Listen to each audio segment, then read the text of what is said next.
Hablemos hoy acerca de las motivaciones que deberían movilizarnos a cumplir la gran comisión o a obedecer el llamado del Señor de ir y hacer discípulos. El Evangelio de San Mateo nos presenta por lo menos dos motivos que serían suficientes para que nosotros no tengamos argumento en contra, sino que obedezcamos este llamado que el Señor nos está haciendo, bueno, en el tiempo de los discípulos y en estos tiempos a nosotros. San Mateo capítulo 9, 35 a 38 contiene la primera motivación que debería ser suficiente para los discípulos caminar en obediencia a este mandato del Señor. Dice así: recorría Jesús todas las ciudades y aldeas, enseñando en las sinagogas de ellos y predicando el evangelio del reino y sanando toda enfermedad y toda dolencia en el pueblo. Y al ver las multitudes tuvo compasión de ellas, porque estaban desamparadas y dispersas como ovejas que no tienen pastor. Entonces dijo a sus discípulos: a la verdad la mies es mucha, mas los obreros pocos. Rogad pues al Señor de la mies que envíe obreros a su mies. ¿Cuál debería ser entonces la motivación de los discípulos? Ir a predicar el evangelio del reino, ir a anunciar que el reino de Dios se ha acercado. Bueno, el versículo dice que por un lado Jesús está encontrando muchas personas enfermas, con diversas enfermedades. Dice que personas con muchas dolencias entre el pueblo, pero también encuentra multitudes que de pronto no están con enfermedades o dolencias, pero están desamparadas, están dispersas. Es decir, están sin orientación, están sin destino, sin identidad, están completamente desorientados.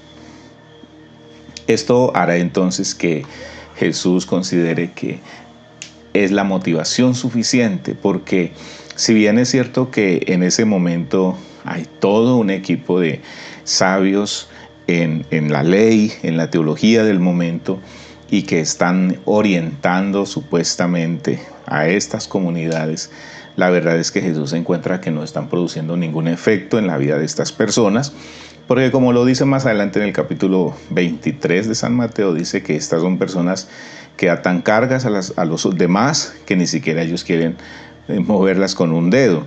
Así que Jesús espera que ver las necesidades en las personas, ver la desorientación en las personas sea una motivación que nos impida quedarnos quietos, que nos impida no movilizarnos, que nos lleve a reaccionar y a actuar en favor de estas personas que están en esas condiciones. La segunda motivación está en el capítulo 28, versículo 16, que dice: pero los 11 discípulos se fueron a Galilea, al monte donde Jesús les había ordenado, y cuando le vieron le adoraron, pero algunos dudaban. ¿Qué motivación hay aquí? Recordamos en el Evangelio de San Marcos, cuando Jesús aparece a las mujeres en el capítulo 16 y el versículo 7, dice así: pero id, decid a sus discípulos y a Pedro que él va delante de vosotros a Galilea. Allí le veréis como os dijo. Entonces lo que encuentro aquí es que antes del Señor Jesús ir a la cruz del Calvario, al suplicio y al dolor, entregar su vida, ir a la sepultura y todo esto, antes que eso suceda, ha dejado un encargo a sus discípulos. Les ha dicho: nos veremos en Galilea. Pero como los discípulos han estado completamente frustrados porque el Jesús a quien ellos estaban esperando como Mesías, como guerrero victorioso, ha muerto, entonces han perdido toda la motivación, la orientación, su proyecto del reino de Dios prácticamente se ha acabado.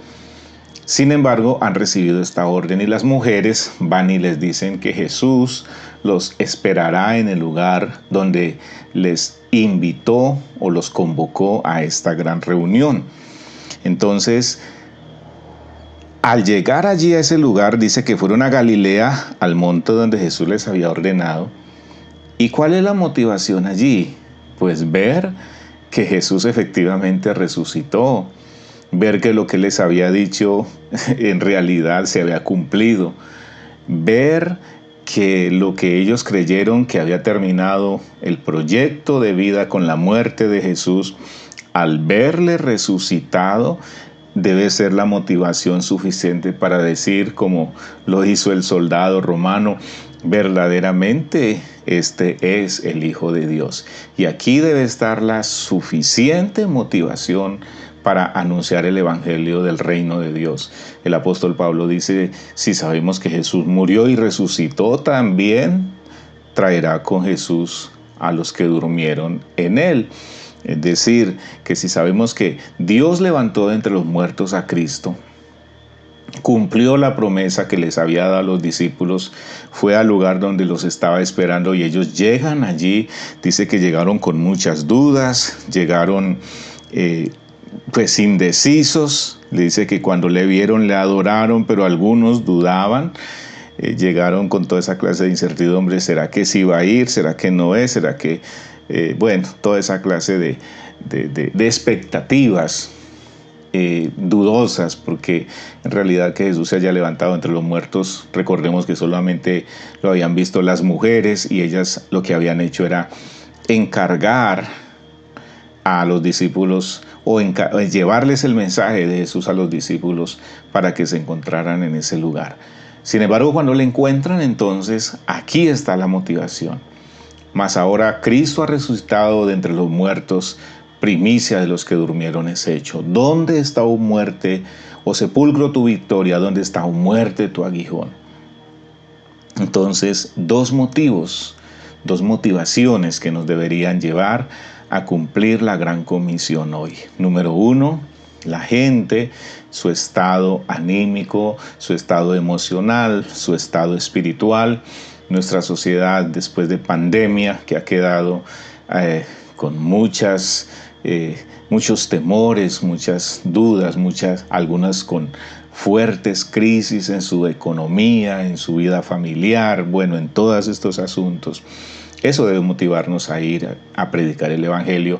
Y número dos, si Cristo ha resucitado entre los muertos, entonces con mayor razón nosotros tenemos el deber, la responsabilidad y la obligación de ir y anunciar las buenas nuevas del Evangelio del reino de Dios. Permítanme orar, Señor, una vez más. Hay argumentos suficientes que nos tienen que movilizar, que nos tienen que motivar para nosotros ir y cumplir la gran comisión. Yo me siento desafiado, retado con estas motivaciones y quiero ir, me dispongo para ir, Señor. Que los próximos días de mi vida sean ir a anunciar el Evangelio del reino de Dios a aquellas personas que están pasando por estas experiencias del primer siglo, enfermos con dolencias, desamparados, dispersos, sin orientación, sin identidad, sin destino, confundidos. Toda esta clase de personas que caminan por las calles, que los vemos muchas veces bien vestidos, que los vemos muchas veces bien presentados exteriormente, pero su corazón está lleno de vacíos, de preguntas, de necesidades, y esa necesidad principal es Cristo.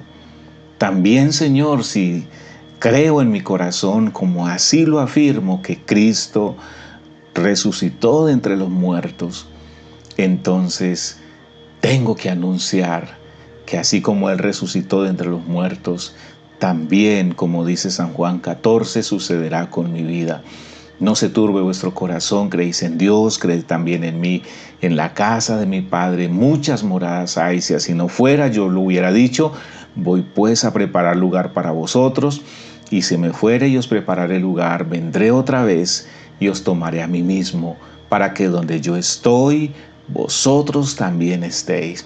Si Cristo se levantó de entre los muertos, cumpliendo esa palabra, esa promesa que le ha dado a sus discípulos, yo sé que conmigo cumplirá también esta promesa de San Juan 14. Te doy gracias, Señor, y que esto me motive, me movilice a ser anunciador, a enseñar las verdades de la palabra de Dios a otros. En el nombre precioso de Cristo Jesús. Amén.